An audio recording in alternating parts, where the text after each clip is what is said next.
Bonjour à tous, dans cette vidéo j'aborde la comptabilisation d'un achat de marchandises avec réduction commerciale cette fois. Donc on va déjà commencer par voir ce qu'est une réduction commerciale. Ensuite on aura une situation, un contexte, une mise en situation, un extrait du plan comptable, une facture reçue du fournisseur, l'analyse de la facture comme pour la vidéo précédente. On en déduira l'écriture comptable et puis pour terminer, un petit jeu pour vous, à vous de jouer. C'est parti. Bon, il existe 3 réductions commerciales. Le rabais, la remise, la ristourne. Un rabais. On va accorder un rabais au client quand on a fait une erreur sur la livraison. Soit on s'est trompé d'article, ça peut arriver, ou alors on a livré le client en retard, ou alors on a un petit problème de qualité. Le client dans ces cas-là va négocier avec vous et va vous dire je garde la marchandise si vous m'accordez un rabais. Donc le rabais, c'est on a une erreur du fournisseur, il y a un problème chez le fournisseur. La remise, on va accorder une remise à un client parce que il y a une commande importante, une grosse commande. Votre client, il est fidèle, ou alors ça peut être un geste commercial, on accorde une remise parce que voilà, vous êtes nouveau client, c'est la première commande, remise. Après, c'est pas dit que vous l'aurez, c'est parce que c'est la première commande. Et puis on peut aussi accorder une remise en fonction de la qualité du client, de sa catégorie.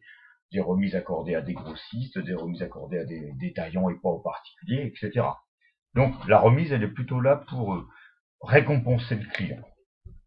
La ristourne.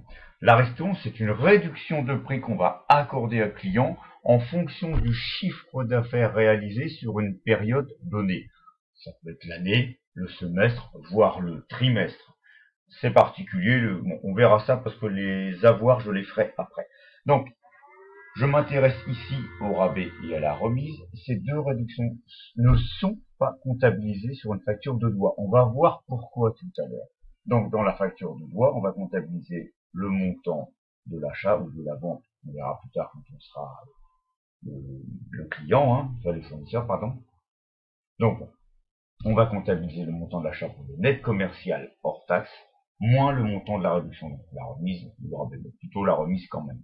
Et c'est ce montant-là qui va correspondre au montant de l'achat si on est client ou au montant de la vente si on est fournisseur. À noter que la ristourne, vous ne trouverez jamais de ristourne sur une facture de doigt. Alors oui, on dit facture de doigt. Quand on dit facture, on sous-entend facture de doigt parce qu'il existe notamment la facture d'avoir, la facture d'acompte. Donc quand on dit facture tout court, on sous-entend la facture de doigt, la facture classique. Donc, on est toujours chez Planète Saveur, j'ai changé la date, hier on était le 4, aujourd'hui on est le 5. Donc je vous rappelle que notre activité, c'est la commercialisation de denrées alimentaires achetées en France et à l'étranger en l'état, revente en l'état. Donc on a reçu ce jour une facture et on vous demande de comptabiliser la facture dans le journal des achats de l'entreprise Planète Saveur. Donc notre plan comptable, le 401 fournisseurs, les deux fournisseurs dont vous aurez besoin ici, et la TVA déductible et le compte d'achat de marchandises. Nous avons donc reçu le 5 mai la facture 13 du fournisseur. Alors étant donné que nous ne sommes pas ici en haut à gauche ou au-dessus au moins, ça veut dire que c'est nous qui avons reçu la facture, et le fournisseur, la Quiberonnaise ici, qui a établi cette facture. Donc on est client. Alors, on achète des pralinés, des ballotins, des sachets de carac, des paniers de fruits. Donc si vous regardez déjà ici, précision pour plus tard, tout est à 20%. Si j'avais eu des taux de TVA différents, j'aurais été obligé de ventiler les comptes d'achat de marchandises. Pour l'instant, je reste simple.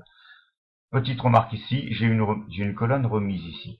La colonne remise ici, c'est une colonne en ligne, c'est une remise en ligne. Elle est accordée sur un article. La remise qui est là, elle est globale, elle est en pied de facture, elle est donc accordée sur la totalité de la facture. Si j'avais juste une remise de 10% accordée par mon fournisseur, la Quiberonnaise, sur les pralinés, j'aurais pas mis la remise de 10% ici, mais j'aurais mis ici dans la ligne pralinée, j'aurais mis ici 10% de remise. Et tout le reste, il n'y aurait pas eu de remise. Et ici, au niveau de la remise en pied de facture, j'aurais eu 0. Attention à la différence.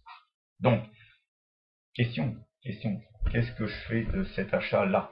Eh bien, tout cet achat-là, je vais le revendre en l'état, sans transformation. C'est donc pour moi un achat de marchandises. Alors, l'achat de marchandises, par rapport à la vidéo précédente sur la comptabilisation d'un achat de marchandises sans remise, sans rien, on n'avait rien ici en remise, il n'y avait rien.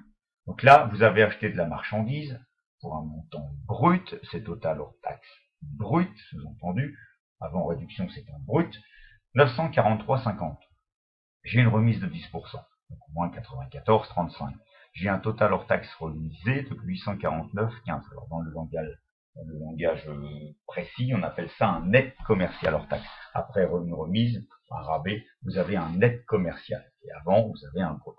Donc brut moins réduction commerciale, vous avez un net commercial. Vous avez un net commercial hors taxe toujours, parce que j'ai pas encore parlé de la TVA. Donc la marchandise ici, simple. Est-ce que je l'ai payé 943 ou est-ce que je l'ai payé 849? Puisque le fournisseur vous accorde une remise, c'est un geste commercial, il vous diminue le prix d'achat de votre marchandise ici. Vous avez donc payé la marchandise 849,15 €. Donc évidemment, dans votre écriture comptable, au niveau de l'achat de marchandises, vous n'allez pas indiquer que vous avez acheté la marchandise 943,50 alors que vous l'avez payé 849,15. C'est pour ça qu'on comptabilise l'achat pour le net commercial. Attention, petit piège. De toute façon, après, ça se retrouve parce que si vous vous trompez dans votre écriture et que vous prenez 943,50, rappelez-vous le principe de la partie double, on a toujours total débit qu'à total crédit. Si vous faites 943 plus la TVA, vous ne trouverez pas 1018. Donc si vous n'avez pas total débit égale total crédit, vous avez une erreur. Et vous vous apercevrez que c'est parce que vous n'avez pas comptabilisé l'achat pour le net commercial, 849,15, mais pour le hors taxe, 943. Donc l'erreur se trouve. Voilà pour l'analyse du document. Alors vous pouvez remarquer ici que la base hors taxe elle est à 849,15, ici 849,15. Mais attention, parce que vous verrez dans la vidéo suivante, quand on aura un escompte, ça ne marchera pas pareil.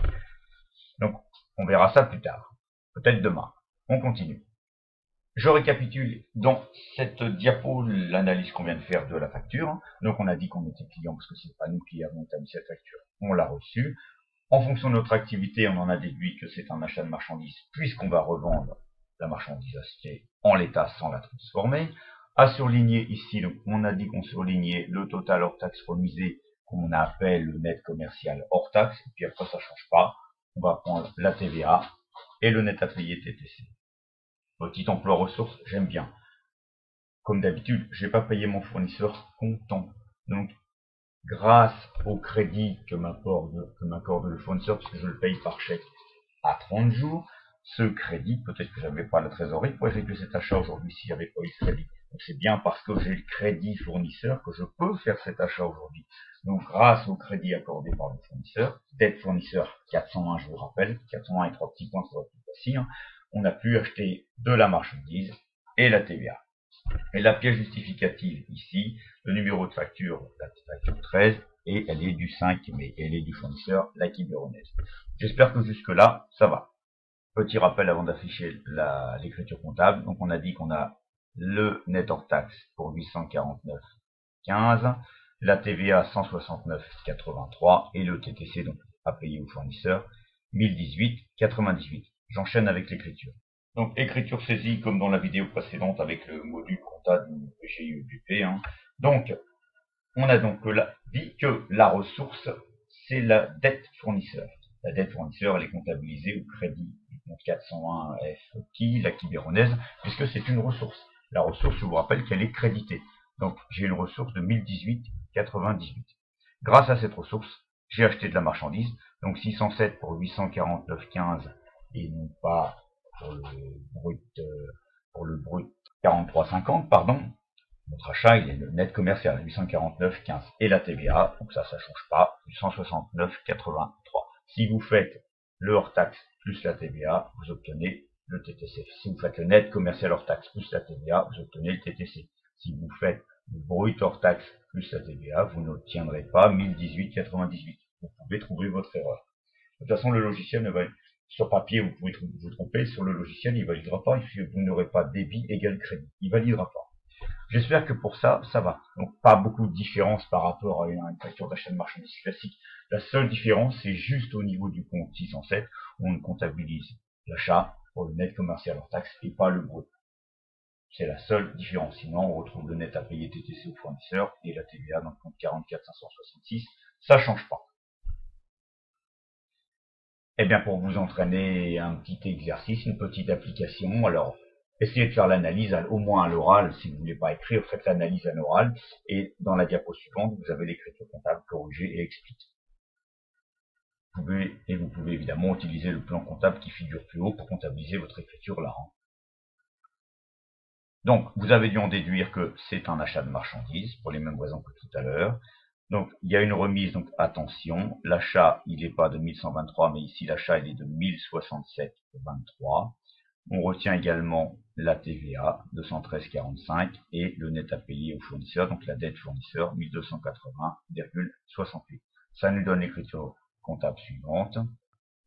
Le crédit fournisseur et ma ressource, il est donc crédité, donc 401 F plat, donc fournisseur plan choc, pour 1280,68 € au crédit, c'est le montant de ma ressource. Grâce à cette ressource, ce crédit accordé par le fournisseur, j'ai acheté de la marchandise pour 1067,23, soumis à TVA, pour 213,45 TVA récupérable, on verra plus tard. Si vous faites ça, donc 600, le compte 607 plus le compte 44, 566, là, vous pouvez obtenir 1280,68. Sinon, c'est que peut-être vous avez pris par erreur le brut hors taxe au lieu du net commercial hors taxe. Toujours débit égale crédit, principe de la partie double.